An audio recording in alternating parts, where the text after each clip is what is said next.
안녕하세요. 저는 40대의 나이의 평범한 남자입니다. 이런 사연을 적으면 손가락질 받을 수도 있겠지만 기가 막힌 사연이라 있는 그대로 적어볼게요. 저는 4년 전에 처남댁을 처음 뵙게 되었습니다. 그리고 사실 처남댁과 저와는 1년 넘게 몰래 만남을 가져오고 있네요. 일단 과거 이야기부터 시작하겠습니다.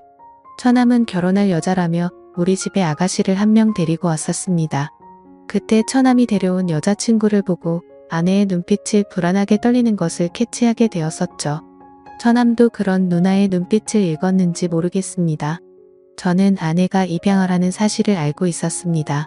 장모님은 결혼한 지 10년이 지나도 아이가 생기지 않자 제 아내를 입양했었고 그로부터 3년 뒤에 임신을 하게 되어 처남을 낳았다고 합니다. 어릴 적부터 둘의 사이는 누구보다 끈끈했다고 하더라고요. 아무튼 아내가 정성껏 차린 식사를 함께 하면서 처남댁이 될 여자를 조용히 바라봤습니다.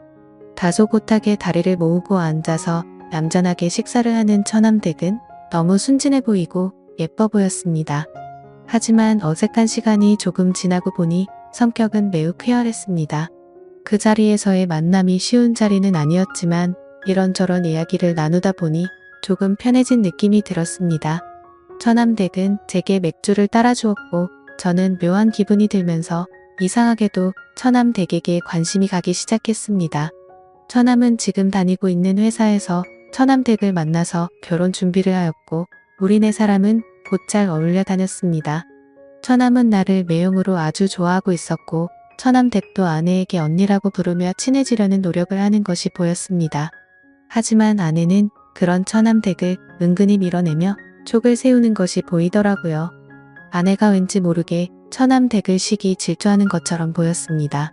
지나가는 말투로 처남댁에게 왜 그렇게 쌀쌀 맞게 대하냐고 물어봤더니 그 후로는 태도가 돌변해서 더 이상 처남댁에게 차갑게 대하지 않더라고요. 그날 이후로도 뭔가 이상한 게 느껴졌습니다.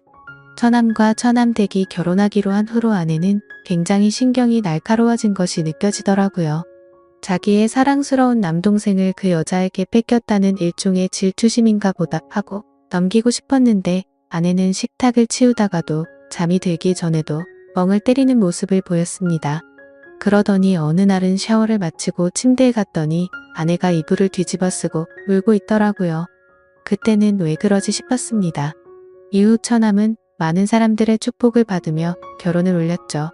아내는 처남을 사랑스러운 눈빛으로 바라보며 축하해줬고 우리 아파트 단지에 처남의 신혼집을 장만했습니다.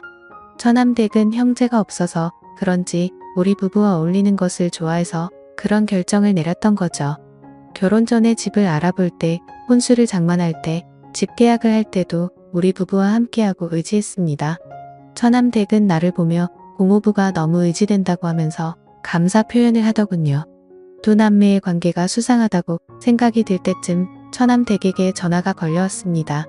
우리 부부는 아직 아이가 없었지만 아이를 낳게 되면 처남댁이 나에게 고모부라고 부르는 것이 맞기 때문에 미리 고모부라고 호칭했습니다. 반갑게 전화를 받았고 처남댁은 나에게 할 말이 있다고 했습니다. 저는 처남 집으로 가서 얘기하면 되냐고 했더니 고모부 회사 근처에서 만나자고 했습니다. 저는 처남댁이 왜 나를 만나자고 하는지 목소리를 듣고 조금은 감이 왔습니다. 회사 옆 커피숍에서 처남댁을 만났습니다. 처남댁은 나에게 미안한 기색이 역력했습니다. 처남댁은 처남의 행동이 좀 수상하다고 하더라고요. 전화를 안 받을 때도 있고 한밤중에 누구와 통화를 할 때도 있다고 하는 것이었습니다. 처남댁은 처남에게 무슨 일이 있냐고 물어본 적이 없고 혼자 끙끙 앓다가 저를 찾아온 것이었죠. 가정생활에 불안함을 느낀 처남댁에게 알 수 없는 미묘한 감정을 느낀 나라는 놈도 참 늑대 같다는 생각이 들었습니다. 처남댁은 남편이 바람을 피운다는 사실보다 버림받을지 모른다는 불안한 마음이 더 큰 것 같았습니다. 그런 처남댁이 너무 가엽게 느껴지더라고요. 어딜 봐도 믿질 게 없는 결혼을 한 처남댁이 왜 그런 생각을 하는지 안타깝기만 했습니다. 그래서 지금 이상한 행동을 하는 건 처남인데 왜 처남댁이 더 불안해하고 겁을 먹고 있냐고 화를 냈습니다. 처남댁은 안 그래도 속상한 마음에 나를 찾아왔는데 나에게 쓴소리를 들으니 속이 상한지 눈물을 보이더군요. 처남댁은 버스 타고 집에 가겠다고 했지만 잘 달래서 제 차에 태웠습니다. 처남댁은 고모부님과 따로 만나서 털어놓으니 의지가 된다고 감사하다고 하더군요. 저는 작은 고민이라도 함께 나누고 싶다고 했습니다. 처남댁은 그런 내가 오빠같이 느껴진다며 웃어 보이는데 그 미소를 보자마자 가슴이 떨리더라고요. 그날 처남댁을 차에서 내려준 뒤 처남은 정말 못할 짓을 하고 있다고 나쁜 놈이라는 생각이 들었습니다. 그리고 얼마 후에 처남댁에 아버지가 몸이 좋지 않아 병원에 계신다는 연락을 받았고 처남댁은 급히 고향에 내려가게 된 날이었죠. 저는 회사 일이 일찍 끝나 집에 일찍 퇴근했습니다. 아내는 집에 없었고 밤중에 들어오더군요. 어디 갔다 오냐고 물었더니 평소에 늦는 사람이 웬일로 일찍 들어왔냐고 당황해야 하는 것이었습니다. 아내는 동생 집에서 저녁 차려주고 얘기 좀 하고 왔다고 하더라고요. 그때 나는 등이 오싹해지는 느낌이 들었습니다. 혹시 처남이 한눈 파는 상대가 내 와이프일지도 모른다는 생각이 들더라고요. 그 둘은 서로 피가 안 섞인 남남이고 내가 처남과 술을 마신 날에 처남이 우리 집에서 잠을 자고 가는 날이 많았던 게 생각이 났었습니다. 아내가 처남을 애타게 찾는 날도 있었고 처남이 집에 안 간다고 버틴 날도 있었던 것이 떠올랐어요. 저는 퍼즐 조각이 맞춰지는 듯한 느낌을 받았습니다. 그래서 처남과 일부러 집에서 술을 마신 뒤 제가 먼저 술에 취한 척 경기를 해보았었죠. 처남은 집에 가지 않고 거실에서 잔다고 했고 나는 일부러 코를 골며 자는 척 했습니다. 그러다가 내 숨소리가 안정되니 둘이 속닥거리는 소리가 들렸습니다.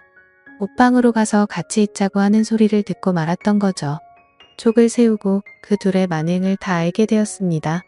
그래서 당장 들이닥칠까도 생각해봤지만 이렇게 넘어가는 건 아닌 것 같아서 증거라도 모으려고 일단 넘어가게 되었죠. 다음날 처남 댁의 아버지는 병원에서 투병하시다가 돌아가셨다는 소식을 듣고 와이프와 함께 조문을 갔습니다. 처남 댁은 얼굴이 퉁퉁 부어 있더라고요. 너무 많이 울어서 정신을 못 차려서 우리가 좀 쉬라고 했지만 고집을 꺾지 않았습니다. 처남 댁의 그런 모습이 너무 안쓰러웠지만 처남 댁을 꼭 껴안고 위로해주지 못해 안타까운 마음이 들더라고요. 그렇게 아버지를 보내드린 뒤 처남 댁은 한참 동안 힘들어했습니다. 우리 집에서 같이 생활을 하면 어떨까 생각도 해봤지만 그건 좀 오버하는 것 같아서 그냥 잠자코 있었죠. 그날 이후 아내와 같이 처남 댁으로 매일 찾아갔습니다. 아내와 처남의 불륜 증거라도 찾으려는 생각도 있었고 사실 처남 댁을 보고 싶고 위로하고 싶은 마음에 찾아갔었죠. 최대한 내색하지 않고 같이 식사를 하고 밝은 분위기를 만들었습니다. 그러던 중 하루는 넷이 모여서 해물파전을 만들어서 막걸리와 함께 먹고 있었죠. 왁자지껄한 분위기에서 처남 댁은 안정을 되찾는 듯 했습니다. 그런데 저는 아내와 처남이 서로 좋아하는 눈빛을 교환하는 것을 캐치하게 되었죠. 증거를 더 찾아야 해서 내색할 수 없었지만 이제 확실하게 알았습니다. 그리고 처남 댁이 자꾸 신경 쓰이기 시작하더군요. 저도 모르게 점점 더 처남 댁에 대한 마음이 커져갔고 도저히 참지를 못하고 어느 날 저녁에 연락을 했습니다. 처남 댁에게 알려줄 게 있는데 처남과 아내에게는 알리지 말고 조용히 만나자고 했죠. 처남 댁에게 저녁을 같이 먹자고 했고 처남 댁은 흔쾌히 알겠다고 하더군요. 우리 둘은 조용한 레스토랑에서 만났고 요즘 어떻게 지내냐고 물었습니다. 아버지가 유독 자기를 예쁘게 대해줬는데 그런 아버지를 떠나 보내서 슬픔이 무척 컸었다네요. 그래도 요즘은 저희 덕분에 좀 많이 나아졌다고 했습니다. 그래서 어렵게 저는 말을 꺼내고 말았죠. 사실은 아내와 처남이 친남매 사이가 아닌데 만남을 가지는 것 같다고요. 그러자 처남 댁도 이 사실을 눈치챘는지 자신도 이미 알고 있었다고 했습니다. 그런데 자신도 증거물을 찾기 위해서 역겨운 생활을 이어가고 있다고 하더라고요. 그래서 처남 댁과 저는 같은 상황에 처했는데 우리라도 서로에게 힘이 되자고 말했고 살면서 어려운 일 있으면 언제든 얘기하라고 했죠. 그렇게 저희는 이야기를 더 이어갔고 와인을 마시기 시작했습니다. 그런데 처남 댁이 술에 취해서 그런지 눈물이 글썽거리더라고요. 그래서 저는 얼른 옆자리로 자리를 옮겼고 그녀를 토닥여주면서 위로해 주었습니다. 그 순간 기분이 묘해졌고 저도 모르게 그녀에게 제 마음을 솔직하게 말을 했죠. 사실 처음 보는 순간부터 좋아했다고 고백을 했고 처남댁과 또 데이트하고 싶어요 하고 말을 했습니다. 처남댁은 우리 이러면 안 되는 거 아니냐고 저를 밀어내더군요. 그래서 저는 처남댁에 눈을 똑바로 보면서 나를 의지하고 있지 않냐고 물었습니다. 그제서야 처남댁은 흐느껴 울면서 나에게 기대더군요. 저는 그런 처남댁을 안아주었고 우리는 서로의 사랑을 확인하고 연인이 되었습니다. 그리고 저희의 만남은 비밀로 하자고 했고 서로가 저 남매라는 가면을 쓴 더러운 인간들 증거를 모아서 이혼을 하자고 했네요. 그리고 모든 상황이 정리되면 처남댁에게 결혼을 하자고 약속했습니다. 살다 보니 참 별의 일이 다 있는 듯 하지만 아무렴 어떤가요? 결국에는 제가 사랑하는 여자를 만나게 되었으니 해피엔딩이 아닐까 생각이 듭니다. 제 사연을 읽어주셔서 감사합니다.